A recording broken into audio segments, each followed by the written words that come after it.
Hi, welcome to Bookie. Today we will unlock the world's first science fiction novel, Frankenstein, or the modern Prometheus. In reality, looking at this novel through modern eyes, the science is imprecise. So, why does it still stand as the first work of science fiction? This is primarily due to the novel's central premise, the scientific attempt to unlock the secrets of life through experiment, leading to the creation of artificial humans.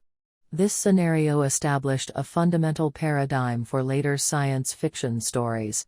These required a science-based fantasy setting and needed to include aspects such as technological devices, unknown civilizations, or scientific events.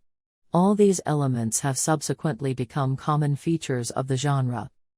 Critical thinking about technology is also at the core of the novel. This type of thought has since become a key theme in science fiction. In Frankenstein, Shelley tells us that going too far with science and pursuing inquiry to the point of obsession can lead to disaster. Frankenstein, the Scientist, the novel's protagonist, crosses the bridge between life and death, commanding the ability to create life. However, he lacks the strength of character to take responsibility for the life he has created.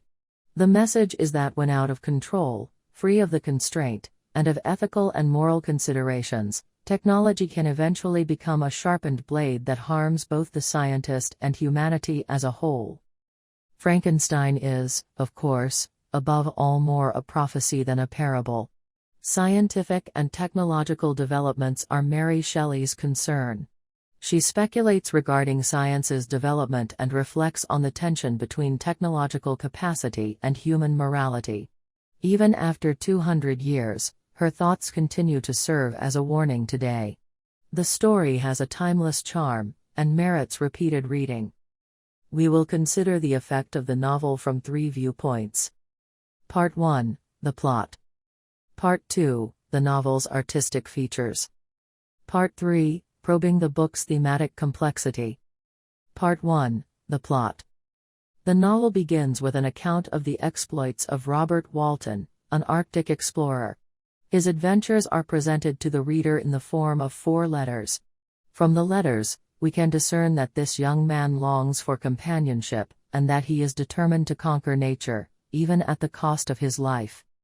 In the first 3 letters, we learn that Walton's voyage is proceeding as planned. But in the 4th letter, adversity besets the smooth running of the adventure when Walton and his crew are trapped by floating ice. They have to stay where they are, waiting for the ice to melt and break up.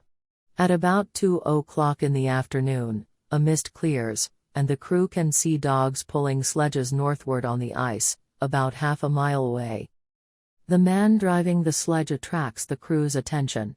This figure's shape is humanoid, but he is exceptionally tall. To the crew, he seems more like a monster than an average person. The company of sailors are surprised. They keep an eye on the monster's movements. While the ship remains trapped in the ice, it is impossible for them to track him down. The following morning, the sky is gray. They see a second sledge coming. On this occasion, a regular man is the driver. Eventually, he slides up to the boat on the ice. This poor man is extremely weak, exhausted, and nearly frozen. When he learns that the ship is bound for the North Pole, he agrees to come on board. After some time together, Walton gradually gains the stranger's confidence. Then, when the 2 men are talking about exploration, suddenly, when Walton shares his desire to tame nature at all costs, his guest, on hearing this, puts his face in his hands and weeps.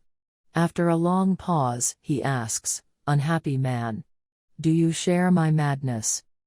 In order to deter Walton from following in his own disastrous footsteps, the guest agrees to tell him about his own experiences, a story as strange and terrifying as a storm.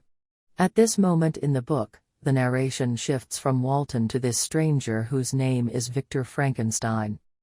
Frankenstein comes from a celebrated family in Geneva. His parents are kind. They adopt an orphan named Elizabeth, in addition to raising Frankenstein and his 2